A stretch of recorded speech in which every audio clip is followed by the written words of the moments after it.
사랑하는 성도님들, 우리가 이제 어제까지 해서 이제 여호수아서를 이제 통독을 마쳤습니다. 혹 마치지 못하신 분이 계셔도 오늘은 특별히 어떤 진도표에 따르는 통독이 없으니까요. 오늘 꼭 여러분들이 여호수아를 한번 다 마무리하셨으면 좋겠는데요. 여호수아서는 지난 금요일도 말씀드렸지만 이 말씀은 그러니까 이스라엘 백성들이 하나님의 약속을 받고 이제 그 약속의 땅인 이 가나안 땅을 이제 정복해가는, 그리고 그 땅을 분배해가는 이 이야기가 여호수아의 가장 중요한 내용이죠.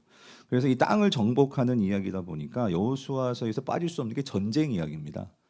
그래서 많은 전쟁들이 나오죠. 그런데 그 많은 전쟁 중에서 가장 중요한 전쟁이 있다고 할까요? 뭐 모든 전쟁이 다 중요하겠지만 가장 중요한 전쟁이 있다면 그럼 어떤 전쟁일 것 같으세요? 단연코 저는 여리고 전쟁일 것 같습니다. 왜 그러냐면 이 전쟁이 가나안에서의 첫 전쟁이기도 하고요. 그리고 이 전쟁은 앞으로 되어질 전쟁의 어떤 모델이라고 할까요? 샘플이라고 할까요? 그런 어떤 역할을 하는 전쟁이 이 여리고성 전쟁입니다. 그리고 또 한 가지, 그리고 분명히 이 전쟁은요 정말 놀라운 방법으로 승리를 거두게 되죠. 그래서 이스라엘 백성들이 하나님의 명령을 따라서 한 거는 뭐밖에 없죠? 동거밖에 없어요. 그랬는데 그 견고한성이 무너진 거예요. 그래서 세상 사람들은 이 이야기를 우리가 들려주면 이게 어떻게 가능하냐, 이거 허무맹랑한 이야기고 이거 신화 같은 이야기다라고 해서 이 여리고성 이야기의 역사성을 부정을 합니다. 그런데 성도님들, 분명한 것은 이 여리고성 전투가 없었다면 우리가 성경 안에서도 이어지는 가나안 전투의 이야기는 없는 거나 다름이 없습니다. 왜 그러냐면 모든 가나안 전투는 참 하나님의 놀라운 기이한 역사로 되어지는 게 이 하나님의 전쟁, 가나안 전쟁이기 때문입니다. 그런데 역사적 사실적으로도 여러분이 나중에 이제 이스라엘 가셔서 성지 답사를 할 그런 기회가 계시면 여리고를 꼭 가보시게 되면 거기가 지금도 그렇고 이 발굴터가 있고요. 지금도 계속해서 어떤 고고학자나 학자들이 이 여리고성을 놓고 연구를 하는 것을 볼 수가 있습니다. 그래서 지금까지 되어진 연구를 토대로 그 고고학자들이나 신앙을 가진 과학자들이 이게 어떻게 이 여리고성이 무너졌을까? 라고 연구를 했는데 지금까지 나와 있는 그 연구 결과는 이거예요. 이것이 공기의 진동 혹은 이 지진에 의해서 그 여리고성이 이 무너졌을 거다. 이렇게 설명을 합니다. 특별히 과학자들의 설명에 따르면, 그러니까 이 공명이라는 거 있잖아요. 공명. 그러니까 이 강철이나 콘크리트 등이 뿐만 아니라 이 세상의 모든 것들은요 이렇게 다 있지만 고유의 진동수를 가지고 있다라는 거예요. 근데 이 진동수가 외부에서 가해지는 어떤 진동수와 일치하게 되면 그 진폭이 걷잡을 수 없이 증가가 된다는 것입니다.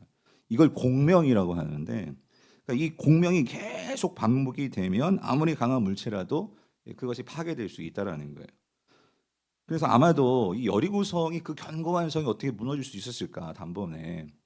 근데 우리가 좀 유추할 수 있는 게 뭐냐면 그런 지점들이 있죠. 마지막 날 돌면서 이스라엘 백성들이 뭐래요? 외치잖아요. 그리고 또 한 가지는 그 성을 200만이나 되는 사람들이 돕니다. 그런 걸 볼 때 분명히 무슨 이런 공명과 관련된 그런 현상이 있지 않았을까. 그렇게 설명을 하고, 또 한 가지 중요한 것은 그러면서 동시에 그것만으로 어떻게 그 성이 무너질 수 있었을까 하는 의심을 가지고 또 지질학자들 연구를 했는데, 그 여리고 성이 있는 그 여리고 평지가 그 지역을, 그 땅을 조사해 봤더니 어떤 서로 반대 방향으로 이 작동하는, 그러니까 움직이는 두 개의 지층대가 그 있는, 그러니까 지진이 쉽게 발생할 수 있는 지역이더라는 거예요. 그리고 실제 발굴을 했는데 그 밑에 그 지층대에서 지진의 흔적들도 분명히 보이더라는 거죠. 그래서 이런 지진의 현상들이 있어서 그 성이 단번에 무너질 수 있었겠다라는 것이 지금까지 고고학자와 신앙을 가진 과학자들이 이 성이 무너진 것을 설명하는 그들의 논리입니다. 자, 근데 여러분, 과학자들은 이런 걸 궁금해하죠. 어떻게 그 성이 어떻게 단번에 무너지느냐?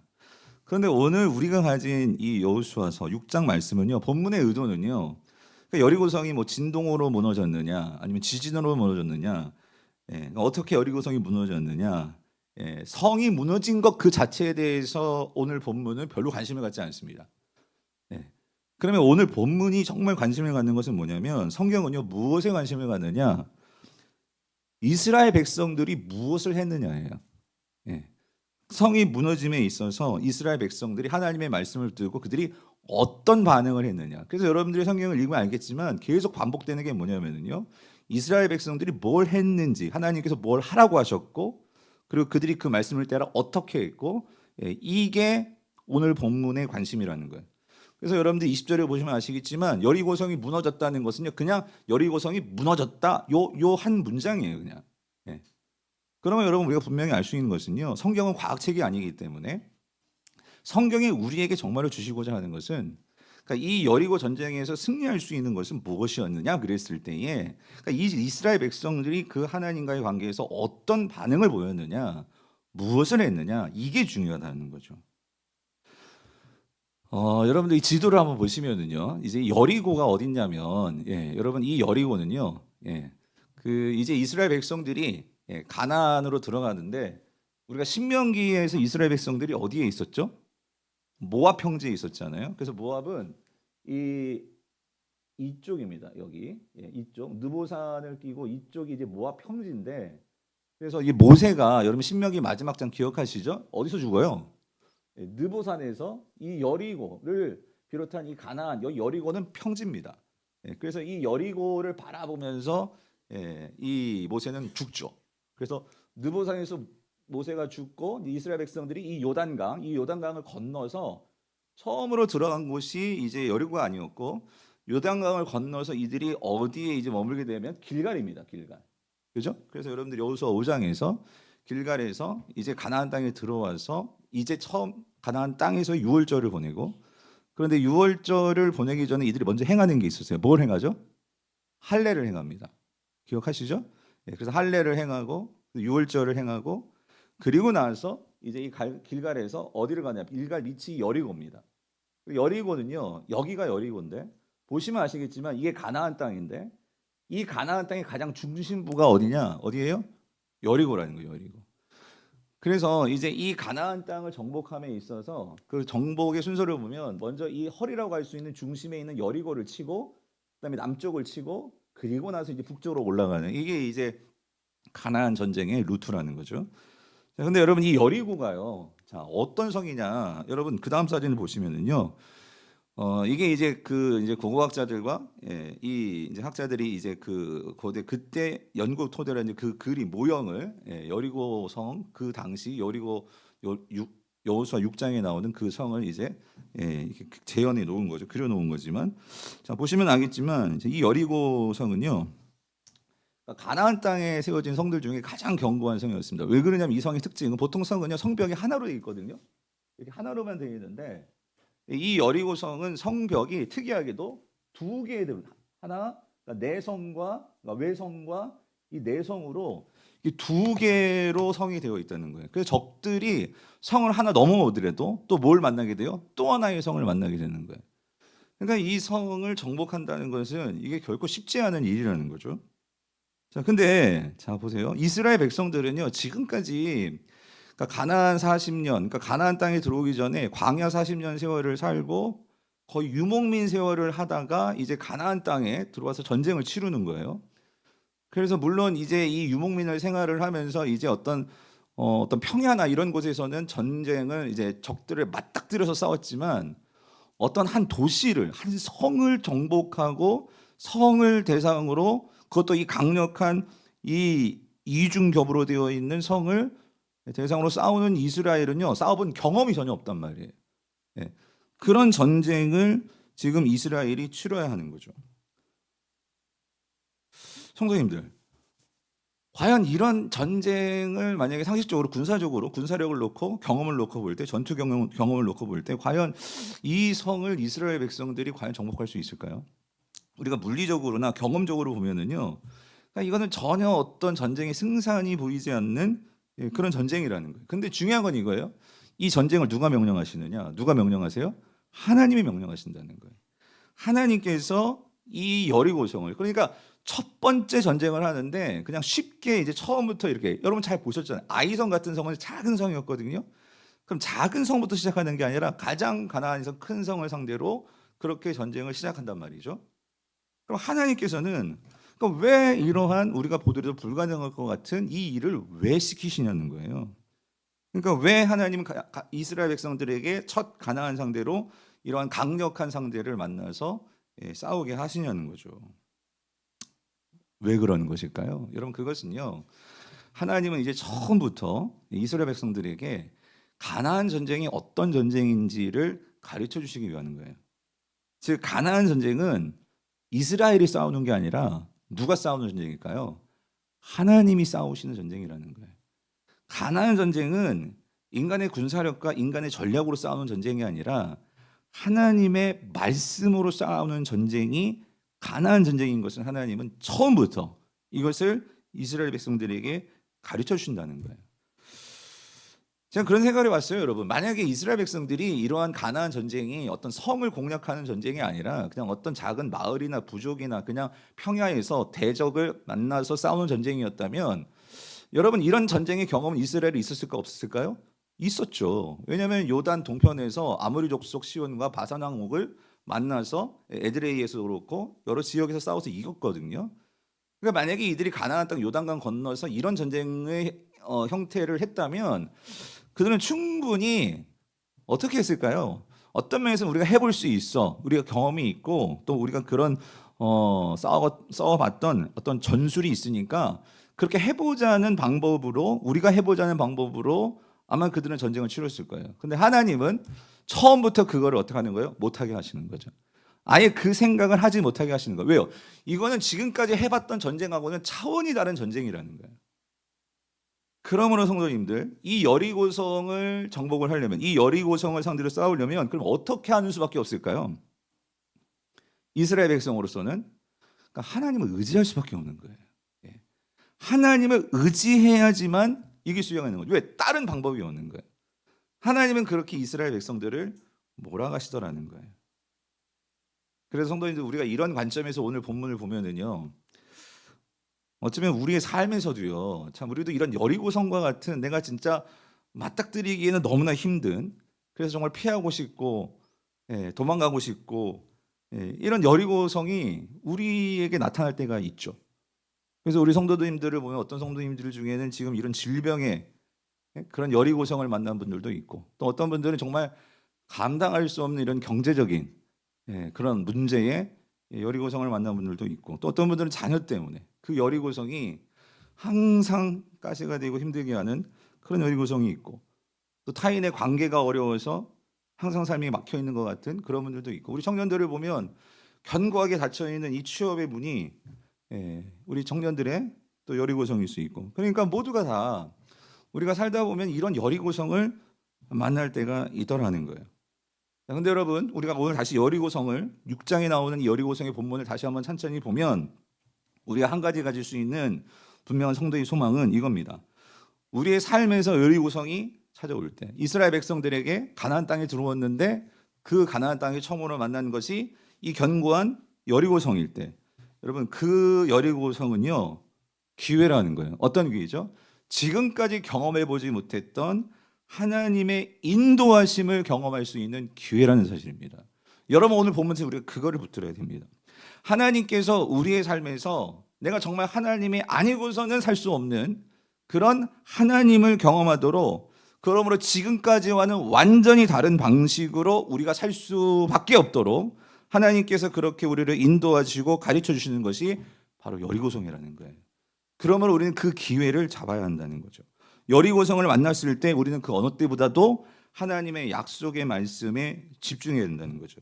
하나님을 의지해야 된다는 거죠. 그러면 아무리 성이 크고 견고하고 그 성이 우리 앞을 막고 있다 할지라도 여러분 우리는 그 앞에서 더 크신 하나님의 능력을 경험할 수 있다라는 것입니다. 그래서 여러분 사도 바울이요, 이 에베소 교회 성도들이 그들도 이 삶의 여리고성을 맞닥뜨리는 순간이 있었어요. 그랬을 때 이 사도 바울이 그 성도들을 위해서 뭐라고 기도하신 줄 아십니까? 에베소서 3장 16절에서 19절에 보면 이렇게 기도해요. 그의 영광의 풍성함을 따라 그의 성령의 능력으로 말미암아 너희 속사람을 능력으로 어떻게 해요? 강건하게 하시오며. 그러니까 여러분, 여호수아에서 계속해서 반복해서 나오는 게 이스라엘 백성들에게 하나님께서 말씀하시는 거 이거예요. 강하고 어떻게 해요? 담대하라요. 강하고 담대하라. 여러분, 강하고 담대하는 게 육체적인 힘을 말하는 게 아니에요. 내 속사람이 강건해야 됩니다. 내 속사람이 하나님으로 충만해야 된단 말이죠. 사도 바울이 지금 그거를 기도하는 거예요. 그래서 어떻게 해요? 믿음으로 말미암아 그리스도께서 너희 마음에 계시게 하셨고, 가나안 전쟁은 이스라엘 백성들 속에 누가 있어야 돼요? 하나님이 계셔야 되는 거예요. 하나님과 함께하는 전쟁이 가나안 전쟁이라는 거예요. 그런데 사도 바울이 에베소의 성도들에게 말하는 거예요. 너희 안에 예수를 충만해야 된다. 그래서 그 사랑의 뿌리를 내야 된다.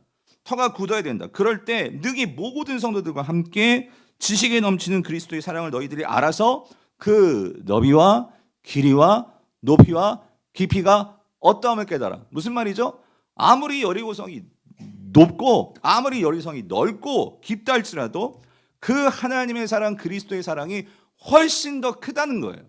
그러므로 하나님의 모든 충만하신 것으로 너에게 충만하시기를 내가 뭐 한다고요? 구하노라. 구하노라. 여러분, 여리고성을 정복하느냐 못 정복하느냐의 문제는요, 이거였어요. 내가 그 여리고성 앞에서 크신 하나님으로 오히려 내 마음이 압도되느냐, 아니면 여리고성만이 보여서 내 마음이 그 여리고성에 압도되느냐, 이 차이입니다. 우리가 인생을 살아가면서 여러분의 하나님은 얼마나 충만하십니까? 얼마나 크십니까? 홍해 앞에서 이스라엘 백성들이 떨었던 것은요, 홍해보다 크신 하나님을 보지 못했을 때에는 그들은 떨었어요. 뒤에서 애굽이 쫓아오고 앞에는 홍해가 가로막고 있고, 이거 여리고성이죠. 그런데 그 홍해를 어떻게 해요? 쫙 갈라내시는 하나님을 보았을 때 그들은 크신 충만하신 하나님을 보게 되는 거죠. 저는 오늘 예배가 저와 여러분들에게 이 크신 충만하신 하나님을 보게 되는 은혜의 자리가 되기를 축원합니다. 여러분, 그 충만하시는 하나님을 봐야지만 그 여리고성이 무너질 수 있다는 거예요. 그러므로 좀 더 구체적으로 저는 오늘 본문에서 한 3가지 정도, 우리가 어떻게 하면 내 삶의 여리고성을 무너뜨릴 수 있을까? 그 3가지 본문이 말해주는 그 방법을 우리 성도님들과 좀 나누려고 하는데요. 자, 첫 번째 방법은요, 이겁니다. 하나님의 약속하심에 대한 이 견고한 신뢰를 가져야 돼요. 어떤 신뢰요? 견고한 신뢰, 견고한 신뢰. 여러분, 오늘 본문 2절을 보세요. 2절을 같이 한번 읽어볼게요. 시작. 여호와께서 여호수아에게 이르시되 보라, 내가 여리고와 내 왕과 용사들을 내 손에 어떻게 했대요? 넘겨주었다. 넘겨주었다. 여러분, 내가 하나님이 넘겨주었다. 뭘요? 여리고성과 왕과 그 상황에 그 용사들을 내가 다 넘겨주었다는 거예요. 그러니까 이 말은 뭐예요? 반드시 여리고성 전투에서 너희들이 뭐 한다는 거예요? 이스라엘이 승리한다는 거죠. 그런데 왜 승리하느냐? 여기서 우리가 눈여겨봐야 할 표현이 이 넘겨주다라는 이 동사에 있어요. 이 넘겨주다. 이 넘겨주다라는 말은 뭐냐면요, 그러니까 넘겨준다는 것은 이 여리고성의 주인이 누구라는 거예요? 이게 여리고 왕이 아니라는 거예요. 이건 내 건데 이제 이걸 누구에게 줄 거냐면 여리고 왕이 아니라는 거예요. 이제는 이 땅을, 이 여리고성을 누구에게 주겠다고요? 너희들에게 주겠다는 거예요. 이스라엘에게 주겠다는 거예요. 그러면 성도님들, 우리가 여호수아서에서 분명하게 보게 되는 것은요, 하나님은 이거예요. 가나안 전쟁의 그 시작과 그 끝에 모든 것은요, 하나님이 이 땅의 주인이라는 사실을 기억하는 데에 승리가 있습니다. 우리의 삶의 주인이 누구냐, 이거를 분명하게 기억하는 데 있어서 여러분의 물질의 문제, 건강의 문제, 가정의 문제, 자녀의 문제, 모든 문제의 시작과 근원과 그 끝은요, 이거를 분명하게 하느냐에 따라서 승패가 달려있다, 그 소리예요. 누가 주인이냐고. 누가 이 교회도 그렇고 여러분의 가정도 그렇고 사업도 그렇고 내 모든 것이 주인이 누구시냐는 거예요. 하나님께서 넘겨주셔야지만 받을 수 있는 거고요, 하나님께서 막으시면 받을 수 없는 거예요. 하나님께서 넘겨주신다라고 했기 때문에, 여러분, 근데 중요한 건 이거예요. 넘겨준다라고 했을 때 여러분 여기서 또 한 가지 또 중요한 것이요, 이 넘겨주다라는 이 동사의 시제가 중요한데, 하나님은요 여기서요 내 손에 넘겨줄 것이다 라고 표현하지 않았어요. 잘 보세요. 우리 성경도 어떻게 표현했죠? 주 얻다 라고 표현했어요. 주 얻다. 이 말이 뭐냐면은 히브리어도 그렇고 시제적으로 이게 완료 시제입니다. 그러니까 이거는요 이미 하나님이 완료하신 거예요. 이 땅 이미 너에게 준 거야. 하나님께서 그렇게 주인이 결정하셨다 그 소리예요. 그러면 여러분 주인이 줬는데 아직 그 안에 사람이 나가지 않지만 이미 이제 여리고성 누구께 된 거예요? 내게 된 거예요. 이스라엘 백성 것이 된 거예요. 그러므로 오늘 이스라엘 백성들은요 그 성을 보면서 이 성이 이중벽이니 크니 뭐니 이것 따질 필요가 없다 그 소리입니다. 주인이 준다고 했고 아니 이미 그렇게 결정 난 거기 때문에 누가 와서 여기에 대해서 이러쿵저러쿵 토를 달 수가 없다는 거예요. 그러니까 이스라엘 백성들이 할 일은 이제 주인이 그렇게 결정했고 줬으니까 뭐만 하면 되는 거예요? 시키는 대로만 하면 되는 거예요. 하나님께서 말씀하시는 대로만 하면 되는 거예요. 그래서 하나님께서 이스라엘 백성들에게 뭘 말씀하시냐면 제가 왜 웃었냐면 3절에서 5절부터 보니까요. 그래서 너무 이상한 말씀을 하시는 거죠. 뭐라고 말씀하시냐면 너희들에게 줬으니까 이제 싸우는 건데 어떻게 싸우래요? 뭐 공성태를 날리고 사다리를 만들어 가지고 그 성을 뛰어 넘어가 가지고 그 성을 정복하라는 게 아니라 3절부터 5절에 보니까 간단히 말하면 뭐 하래요? 성을 돌라는 거예요. 네. 6일 동안 한 바퀴씩 돌고 제7일에는 나팔을 크게 이제 부를 때에 7바퀴 돌고 하나님의 제사장들이 나팔을 크게 불 때에 그때 소리로 외치라는 거죠. 그러면 무너진다는 거예요. 제가 이 생각을 해봤어요. 여러분 하나님이 말씀하신 이 여리고성을 무너뜨리는 방법이 쉬운 방법이었을까요? 어려운 방법이었을까요? 그러면 여러분 여리고성을 무너뜨리기 위해서 칼과 창과 방패를 만들고 예? 막 사다리를 만들고 우리 뭐 거란 뭐 그런 요즘 드라마도 하잖아요. 예? 맞나? 아무튼 예. 그 막 성 탈하는 거 봤잖아요. 그렇게 성을 탈환하는 게 쉽습니까? 어렵습니까? 아니면 지금 이렇게 성을 도는 게 쉽습니까? 어렵습니까? 예? 그러니까 이게 여러분 보세요. 어떤 면에서는 보세요. 하나님이 이스라엘에게 준 방법은요. 여러분 솔직히 그러니까 성이 무너진다는 것을 분명하게 믿는 사람들에게는 도는 것만큼 쉬운 일이 어디 있겠어요. 성을 정복함에 있어서. 근데 하나님을 100% 신뢰하지 못하는 사람은 이거 불안해서 못할 거예요. 돌다가 만약에 적군이라도 더 쳐들어오든지 돌다가 예? 뭐 화살을 맞든지 그럼 어떻게 해요? 여러분 하나님의 방법이 이래요. 하나님은요 우리에게 큰 거 요구하지 않습니다. 근데 우리의 문제는 뭐냐면요 그 쉬운 거를 요구하는데도 우리는 그것을 신뢰하지 못하니까 문제가 점점 어떻게 되는 거예요? 어려워지는 거예요. 네. 하나님은 돌라고 하는데 우리 자꾸 뭐 만들려고 해요? 칼 만들려고 하고 사다리 만들려고 하고 이거 어떻게 정복해야 되는 거지? 머리를 굴리려고 해요.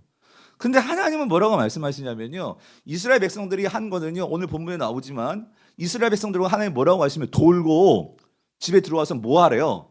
잘해요. 난 너무 그 부분이 너무 재밌었어요. 돌고 들어와서 자라. 여러분 오늘 본문 여러분 11절을 보세요. 11절에 보면 여호와의 개가 그 성을 한번 돌게 하고 그들이 진영으로 들어와서 진영에서 뭐 하니라? 잔이라요. 그냥 자라고. 그런데 여러분 저는 아무리 생각해봐도 자제하고 어떤 사람들은 칼 만들고 창 만들고 그랬을 것 같아요. 이래가지고 이게 성이 무너지겠냐고. 근데 우리 하나님은요 돌고 편안히 자라는 거예요. 여러분 이게 믿음의 방법이라는 거예요. 아까 말씀드렸죠. 여러분 가나안 전쟁은 누가 싸우실 거예요? 하나님이 싸우시는 거예요. 하나님이 싸우시는데 우리 인간은요 하나님 믿는다고 하면서도 우리는 뭔가 내 경험과 내 지식과 내 방법과 왜 그러냐면 여러분 왜 그러는 걸까요? 왜 그러는 거예요? 여러분 당시 전쟁은요 이렇게 치르는 게 아니에요. 전쟁은 운동하듯이 치우는 게 아니에요. 전쟁은 칼과 창과 방패와 전략과 전술을 가지고 하는 게 전쟁이에요. 그 당시에도 전쟁은 그렇게 치렀어요. 오늘 우리가 믿음을 가지고 하나님은 믿음을 가지고 나아가라고 하지만 세상 사람들은 그렇게 안 살아요. 세상 사람들은 치열하게 머리를 굴리고 때로는 속임수도 쓰고 세상은 그렇게 하면서 살아야지만 성공한다고 말을 하니까 우리는요 이렇게 가만히 있어도 되는 거야? 우리가 정말 기도만 한다고 되는 거야? 우리가 이렇게 예배만 드린다고 뭔가 나오는 거야? 우리는 불안한 거예요. 불안한 거예요. 그러니까 하나님을 신뢰하지 못하니까 하나님의 말씀을 들으면서도 우리는 우리의 손과 발은 뭘 하고 있어요? 세상의 방법을 쫓아가고 있더라는 거죠. 사랑하는 성도님들, 하나님은요 이 여리고성 전투를 통해서 철저하게 이스라엘 백성들을 훈련시키시는 거예요. 그냥 돌고 자. 이 말은 뭐냐면은요, 하나님의 전쟁은 세상의 방법과는 다르다는 거예요. 하나님은 다른 차원의 전쟁을 가르쳐 주시는 거예요. 어떤 차원이요? 오직 하나님의 말씀을 따라 복종하고 순종하는 것으로 승리하는 그 하나님의 방법을 이스라엘 백성들에게 가르쳐 주시는 거예요. 왜냐하면 앞으로 되어지는 모든 전쟁이 그렇거든요. 하나님께서요 똑같이 전쟁을 치르지 않습니다. 각각 다르게 가나안 전쟁을 치르십니다. 왜 그러냐면 가나안 전쟁의 승패는 뭐에 달렸냐면 하나님의 약속의 말씀에 대한 철저한 신뢰와 믿음에 달려있기 때문이라는 거예요. 그러므로 성도님들, 금요일에도 말씀드렸지만 우리가 진짜 두려워야 할 것은요 여리고성이 아니고요, 우리가 진짜 두려워야 할 것은 뭘까요? 내게 믿음이 없다는 거예요. 하나님을 향한 신뢰가 없다는 거예요. 그냥 80%, 90%의 믿음이 아니라 하나님이 요구하시는 것은요 온전한 100%의 믿음이에요. 우리에게 그게 없는 걸 우리는 두려워해야 된다, 그 소리예요. 사도 요한이요 그의 편지에서 지금 세상에서 박해를 받으면서 살아가고 있는 이 성도들에게, 초대교회 성도들에게 우리가 어떻게 세상을 이길 수 있느냐, 사도 요한은 이렇게 말을 합니다. 그의 편지 요한일서 5장 4절에서 이렇게 말을 하죠. 무릇 하나님께로부터 난 자마다 세상을 이기는데 세상을 이기는 승리는 이것이니 우리의 뭐다? 우리의 뭐다? 믿음이니라. 믿음이라는 거예요.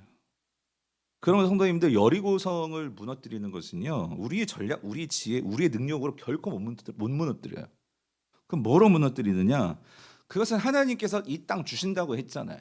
그렇죠? 내가 너에게 넘겨주겠다고 하셨잖아요. 그러면 그 약속을 믿고 신뢰함으로 끝까지 도는 거, 여러분 하루 돌고 마는 게 아니에요. 어떻게 해요? 끝까지 도는 거, 여러분 그게 승리하는 길입니다.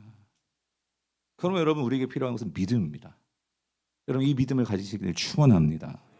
두 번째로 오늘 본문에서 우리가 발견하는 내 삶의 여리고성을 무너뜨리는 두 번째 방법은요 이거예요. 잠잠히 하나님의 때를 기다리며 뭐 하는 거? 뭐 하는 거? 침묵하는 거예요. 침묵하는 거예요. 여러분 오늘 본문 10절에 같이 읽어볼게요. 10절 같이 읽겠습니다. 시작. 여호수아가 백성에게 명령하여 이르되 너희는 외치지 말며 너희 음성을 들리게 하지 말며 너희 입에서 아무 말도 내지 말라. 그리하다가 내가 너희에게 명령하여 외치라 하는 날에 외칠지니라 하고요. 이게 무슨 말이냐면 6일 동안 한 바퀴씩 돌잖아요.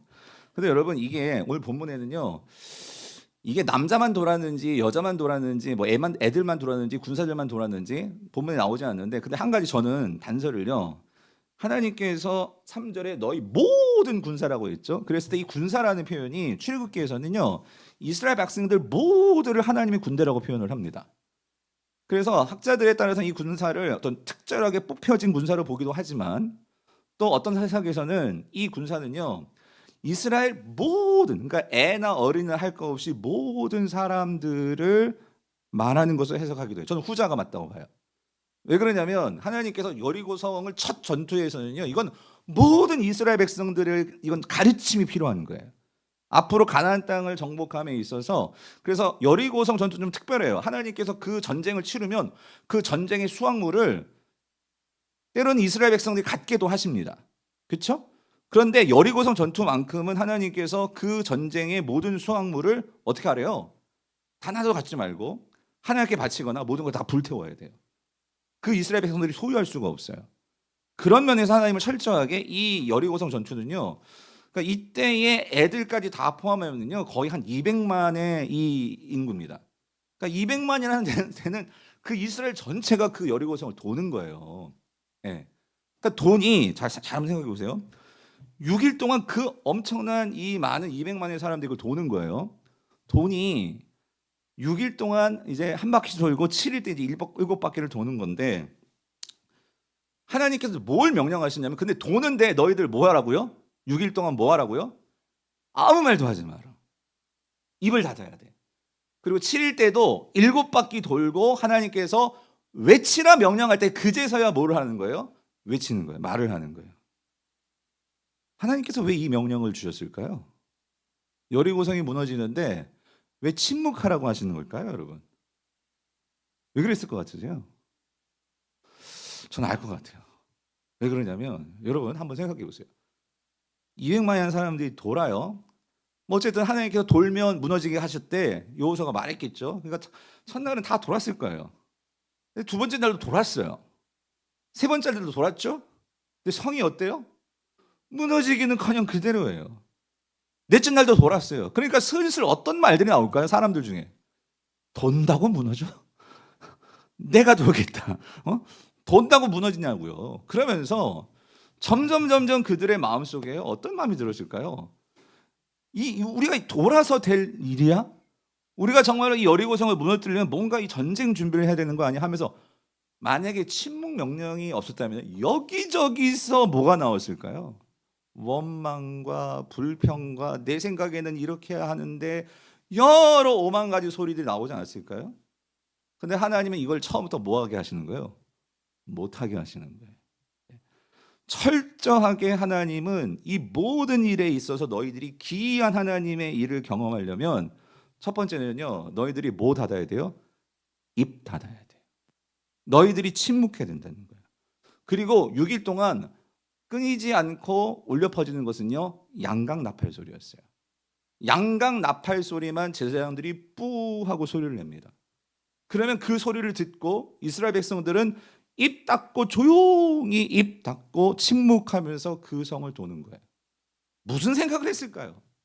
처음에는요, 말을 못해서 그렇지 속에서요 막 우락부락 정말 별 생각이 다 났을 거예요. 막 원망도 나오고 불평도 나오고 막 그랬을 거예요.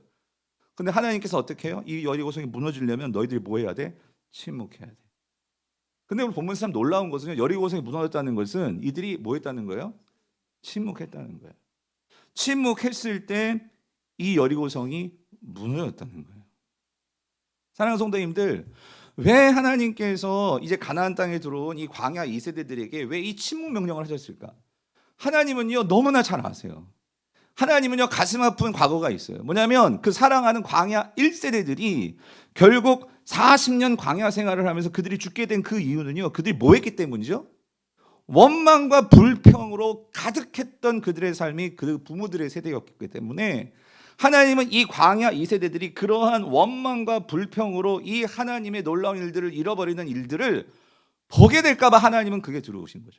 하나님은 그거를 막으시는 거죠. 하나님의 놀라운 일을 경험하기 위해서 처음부터 이들이 원망과 불평이 튀어져 나오면은 결국 이 원망과 불평은 어디로 흐르느냐? 광야 1세들이 보여주잖아요. 하나님에 대한 불신앙으로 흘러가게 되거든요. 그리고 결국 그 공동체를 깨뜨리게 만들거든요. 그러므로 하나님은 처음부터 뭐 하라는 거예요? 너희들이 여리고성이 무너지는 이 놀라운 일을 경험하려면 너희들이 처음부터 뭐를 다스려야 되냐면 입을 다스려야 돼. 너희들이 침묵을 지켜야 돼. 너희들이 그 나팔 소리를 들으면서 침묵하고 하나님 말씀에 집중해야 돼. 하나님의 약속에 집중해야 돼. 하나님 이거 훈련하시는 거예요. 그래서 성도님들, 우리가 성경을 보면은요, 상당히 하나님의 백성들에게, 그리스도인들에게 하나님이 뭘 요구하시냐면요, 우리의 이 말과 혀를 다스리기를 하나님은 요구하십니다. 그 어떤 경건보다도 중요한 것은 말과 혀를 다스리는 거예요. 그래서 여러분 많은 말씀이 있지만 야고보서를 보면은요, 야고보서 3장 2절 3절 이렇게 말씀하시죠. 이와 같이 혀도 작은 지체지만, 그러니까 여러분 혀가 얼마나 작습니까? 그런데도 큰 것을 자랑합니다. 이 말은 뭐냐면 이게 세 번역인데요. 혀는 작지만 큰 것을 자랑한다는 것은 영향력이 있다 그 소리예요. 영향력. 예. 그래서 얼마나 작은 불씨가 얼마나 많은 나무를 태웁니까? 이건 지금 비유적인 설명이죠. 그 작은 불씨가 큰 산을 태우잖아요. 마치 혀는 뭐와 같다고요? 불과 같다는 거죠. 그래서 혀는 우리 지체 안에 있는 불의의 세계이며 온 몸을 더럽히며 인생의 바퀴를 불사르며 지옥 불에 의해 불살라집니다. 그러니까 여러분, 우리 혀에서 나오는 이 원망과 불평을 우리가 잘 다스리지 못하면 이 원망과 불평은요, 결국 뭐로 흘러가느냐? 하나님의 공동체를 깨뜨릴 뿐만 아니라 결국 나의 신앙을 깨뜨릴 수 있는 그러한 위험한 요소가 어디부터 나오냐면 혀로부터 나온다는 거예요. 말로부터 나온다는 거죠. 그래서 여러분, 오늘 본문을 보면 하나님께서 무조건 입 닫으라고 하신 게 아니에요. 입을 닫고 침묵을 하는데 뭐 할 때만 하나님께서 외치라고요? 내가 말할 때, 내가 외치라고 할 때, 그때 너희들이 외치라는 거예요. 여러분, 하나님께서 뭘 말씀하시는 거예요? 너희가 침묵을 지키고 내가 지시할 때 비로소 너희들이 말을 하라. 그 말은 뭐냐면요, 여러분, 이거예요. 우리는 모두가 하나님의 다스림과 인도함을 원합니다. 그래서 우리가 주기도문을 외울 때도 뜻이 하늘에서 이루어진 것 같이 이 땅에서도 이루어지도록 나의 삶이 온전히 하나님의 통치와 다스림을 받게 하여 주시옵소서. 나의 가정이, 나의 직장이, 나의 교회가, 나의 삶이 하나님의 통치와 하나님의 뜻과 하나님의 계획 속에 있게 하여 주시옵소서. 우리가 그렇게 기도를 하는데, 여러분, 하나님이 이스라엘 백성들에게 너희들이 가나안 땅을 무너뜨리기 위해서는 나의 통치와 지도를 받아야 되는데, 너희들이 나와 통치의 지도를 받기 위해서는 너희들이 여리고성을 무너뜨리는 것보다 먼저 너희들 안에 있는 견고한 너의 적을 무너뜨려야 되는데, 그게 뭐냐면 너희 속에 있는 이 원망과 불평의 그 마음을 무너뜨려야 된다는 거예요. 그러기 위해서 우리가 뭐의 다스림을 받아야 하냐면 하나님으로 인해서 우리의 말의 다스림을 받아야 된다는 그 소리입니다. 성도가 말의 다스림을 받지도 못합니다. 어떻게 내 삶의 전부에 하나님의 다스림을 받을 수 있겠냐는 거예요.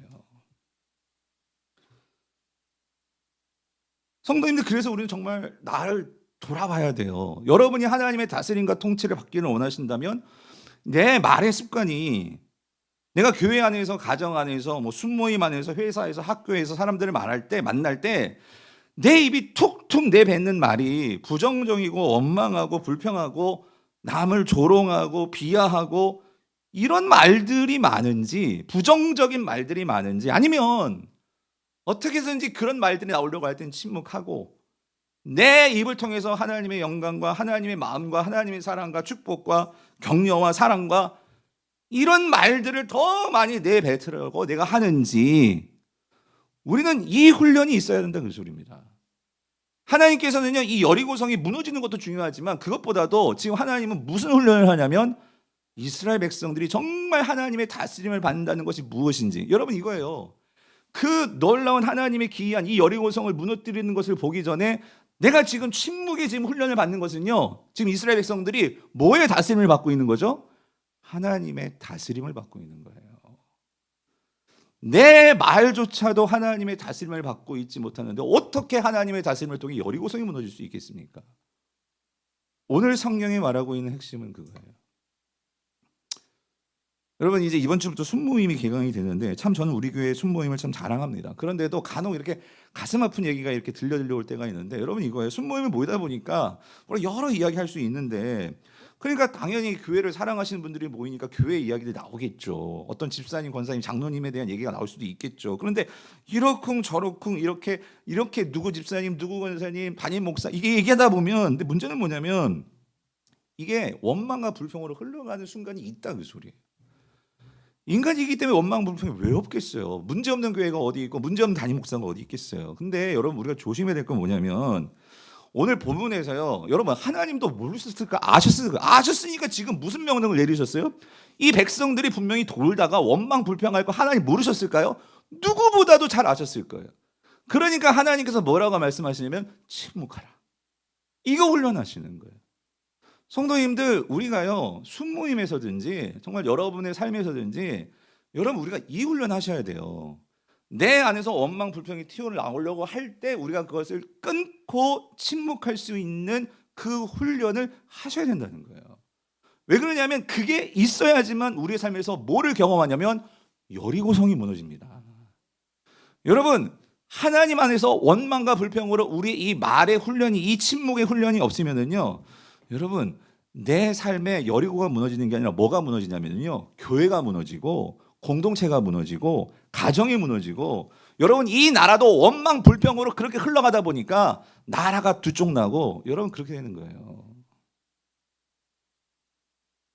그런 면에서 성도님들, 다시 한번 우리가 점검해야 될 것은 왜 하나님께서 침묵을 하라고 하셨을까?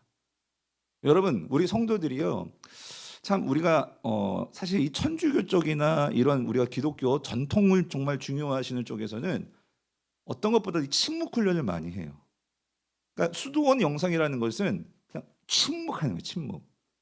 그런데 우리 기독교는요, 저를 비해서 너무 말이 많죠, 여러분. 예? 우리는 침묵하는 게 아니라 너무 말을 많이 해요. 그래서 우리는 지난 금요일에도 제가 그런 생각이 들어서 기도도요, 때로는 침묵 기도의 훈련도 필요해요. 우리가 부르짖는 기도도 있지만 하나님 앞에서 잠잠히 들으려고 하는 침묵 기도, 여러분 이 훈련도 필요합니다. 그러므로 우리가 원망 불평이 나오려고 하면, 여러분 하나님 분명히 말씀하셨어요. 여러분 왜 담임 목사에 대한 원망 불평이 없겠어요? 있죠. 교회에 대해서 왜 없겠어요? 그런데 그거를 어떻게 해야 돼요? 하나님께서 말하라 할 때 외치라, 그 말은 뭐냐면요, 이거죠. 하나님께서 정해진 날 그곳에 나와서 하나님께 외치는 거예요. 우리가 정말로 기도의 자리에 나와서 하나님께, 이 담임 목사에게 이런 문제가 있고 우리 교회에 이런 문제가 있으니까 하나님 이거 해결해 주셔야 됩니다, 외치라는 거예요. 여러분 순모임 안에서 이러쿵저러쿵이 아니라 그럴 때 우리 기도합시다라고 누군가 그 자리에서 원망과 불평을 끊어줄 수 있는 분이 있으셔야 한다는 거예요. 같이 기도의 자리로 나아가자고 권면하는 자들이 있어야 한다는 거예요. 여러분 그럴 때 공동체가 삽니다. 그럴 때 교회가 깨어지지 않고, 그럴 때 여러분의 신앙이 무너지지 않는다는 거예요. 이런 은혜가 있기를 축원합니다. 마지막으로 오늘 본문에서 내 삶의 여리고가 무너뜨리는 그 방법은요, 예배를 사모함이에요. 여러분 오늘 본문에서요, 우리가 참 이거 놓치면 안 되는 게 뭐냐면요, 오늘 본문 8절 9절을 보면은요, 우리 8절 9절을 좀 길지만 같이 한번 읽어볼게요. 시작. 여호수아가 백성에게 이르기를 마침에 제사장 7은 약한 나팔 7을 잡고 여호와 앞에서 나아가며 나팔을 불고 여호와의 언약궤는 그 뒤를 따르며 무장한 자들은 나팔 부는 제사장 앞에서 행진하며 후군은 궤의 뒤를 따르고 제사장들은 나팔을 불며 행진하더라. 자, 이게 무슨 그림이냐면요, 여러분 이런 거예요. 도는데 그냥 막 도는 게 아니에요. 맨 앞에는요 무장한 군대가 있어야 돼. 그리고 그 뒤에는요 양각 나팔을 잡은 7명의 제사장들이 있어야 되고요. 그 뒤에는 하나님의 임재를 상징하는 법궤가 있어야 돼요. 그리고 그 뒤를 누가 따르냐면 이스라엘 남은 모든 백성들이 따라 도는 거예요. 그런데 여러분 이 모습을 보면은요, 하나님의 이 양각 나팔 제사장들이 그걸 불면서 결국은 여호와의 법궤가 그 가운데 중심에 있고, 그 법궤를 누가 따라가냐면 이스라엘 백성들이 따라가는 거예요. 이 모습은요, 이건 전쟁하는 모습이 아니에요. 이 모습은요 전형적으로 뭘 보여주는 모습이냐면요, 하나님의 임재를 사모하면서 그 하나님의 임재를 기대하면서 그 하나님을 따라가는 이 모습은요 무슨 모습이냐면 예배의 모습입니다. 성도님들, 예배가 무엇입니까? 예배는요 우리의 입을 닫고 이 시간만큼은 여러분이 지금도 누구를 향해서 귀를 열고 눈을 들고 여러분이 집중하시는 거예요? 하나님이죠. 오늘 나에게 주신 하나님의 말씀을 따라 지금 여러분이 앉아있지만 마음으로는 몸으로는 그 하나님을 따라가고 있는 거예요. 여러분이 지금 말씀을 잘 따라오고 계시잖아요. 뿐만 아니라 나의 모든 것이 뭐에 집중해 있어요? 그 여호와의 법궤. 이스라엘 백성들은요 그냥 가는 게 아니라 그 법궤가 가는 길을 따라가고 있는 거예요. 하나님의 인도함을 받기 위해서 그 하나님께만 집중하고 있는 거예요. 여러분 예배가 뭐예요? 하나님의 음성에 귀를 기울이고 하나님이 오늘 나에게 무슨 말씀을 주실까? 나의 삶을 어떻게 인도하실까? 그 하나님을 향해서 유일하게 집중하며 하나님께 모든 것을 전념으로 전심으로 나아가는 이 예배. 여러분 이 예배는요 세상에 없습니다. 세상에서 우리는요 결국 내 마음대로 살아갈지 모르지만 이 자리에 모인다는 것은요 우리가 하나님께 집중하고 하나님의 말씀에 우리의 귀를 기울이고 하나님의 인도함을 받기 위해서잖아요. 그래서 이 예배 시간은 우리가 전 인격으로 여러분이 아까 찬양을 하셨잖아요. 마음을 다해 뜻을 다해 헌금을 드리셨잖아요. 기도를 하셨잖아요. 말씀을 듣고 있으잖아요. 여러분 이게 뭐예요? 이게 예배죠. 또 한 가지 오늘 본문에서 이게 분명히 예배였구나 하는 것을 알 수 있는 본문이 15절 16절이에요. 보시면 제7일 새벽에 그들이 일찍이 일어나서, 여기 제7일 새벽이래요. 제7일 새벽에 그들이 일찍이 일어나서 여전한 방식으로 성을 7번 도니 성을 7번 돌기는 그날 뿐이었더라. 7번째 제사장들이 나팔을 불 때에 여호수아가 백성에게 이르되 외치라, 여호와께서 너에게 이 성을 주셨느니라예요. 여러분 놓쳐서는 안 되는 게 여기서 며칠째 되는 날이었어요? 7일 되는 날이었어요. 그때 이스라엘 백성들이 돌면서 그들은 뭐 했죠? 외쳤어요. 그때 뭐가 무너졌죠? 여리고성이 무너졌어요. 여러분 이스라엘에게 있어서 제7일은요 안식일입니다. 제7일은요 뭐 하는 날이죠? 하나님께 예배하는 날입니다. 이들이 그 예배하는 날에 뭐 했죠? 하나님의 법궤를 따라가면서 하나님께서 외치라 하는 날에 하나님을 향하여서 외쳤습니다. 그때 뭐가 무너졌다? 여리고성이 무너졌다는 것은요 뭐가 임재한 걸까요? 누가 임재하신 걸까요? 하나님의 임재가 있었다는 그 소리예요. 그 하나님이 임재하셨다는 것을 뭐로 보여준 거예요? 여리고성이 어떻게 되었어요? 무너진 거예요. 여리고성이 무너졌다는 것은 그냥 성이 무너진 게 중요한 게 아니고요. 거기에 누가 임재하신 거예요? 하나님의 임재가 하나님의 영광을 드러낸 거예요. 여러분, 영광이라는 히브리어가 카보드예요. 카보드라는 단어의 뜻은요, 무게감이 있다 그 소리예요. 왜 영광이 하나님께 붙여지냐면 하나님의 무게감이 드러나는 것이 영광입니다. 하나님의 그 무게감이 여리고성을 짓누른 거예요. 하나님의 영광이 그 여리고성을 눌러버렸을 때 그 여리고성은 어떻게 되었어요? 무너졌다 그 소리입니다. 성도님들, 예배 가운데 영광은요, 내 모든 것이 하나님으로 눌리는 거예요. 하나님의 은혜로 내가 압도되는 거예요. 눌려야지만 내가 내 생각을 버릴 수가 있어요. 눌려야지만 내 자아중심적인 것이 깨질 수가 있다는 거예요. 하나님의 영광이 없고서는 여러분 절대로 우리의 이기심, 절대로 나의 생각 부서지지 않습니다. 무너지지 않습니다. 예배를 통해서 나의 생각이 산산이 부서져야지만 우리는 하나님께 복종하고 순종할 수가 있는 거예요. 그러므로 여러분, 예배 가운데 영광을 경험해야지 우리의 삶이 변화됩니다. 예배를 통해서 하나님의 영광을 경험해야지 내가 다른 사람이 될 수 있다 그 소리예요. 그러므로 성도님들, 오늘 우리가 이 예배의 소중함을 우리가 정말 안다면, 여러분, 여리고성이 무너졌다는 것은 하나님의 영광이 임했음을 이스라엘 백성들에게 보여주시는 것이고, 하나님은요, 이스라엘 백성들에게 예배가 무엇인지를 보여주는 거예요. 하나님께 귀를 기울이고 하나님께 눈을 향하여서 그 하나님의 영광에 집중할 때에 하나님의 임재를 보게 되는 거. 여러분, 이 여리고성이 무너지는 것을 그들이 경험했을 때, 여러분, 이 여리고성이 이스라엘 백성들에게 어떤 의미였을까요? 앞으로 치러야 되는 이 모든 가나안 전쟁에서 내 힘으로 가나안을 정복하는 것이 아니라 내가 하나님의 약속에 철저하게 그 약속을 신뢰하고 내 생각과 내 입을 닫고 하나님께 집중하고 내 마음과 뜻을 다하여 하나님을 정말로 예배할 때 우리 삶의 여리고가 무너지는구나. 이스라엘은 이거를 경험한 거예요. 바라기는 우리 사랑하는 모든 성도님들이 여러분 삶 속에서도 오늘 이 세 가지를 여러분이 잘 생각하시고 그것을 실천함으로 저와 여러분의 삶에 이 여리고가 무너지는 이 경험을 하시는 우리 삶이 될 수 있기를 주님의 이름으로 축원드립니다.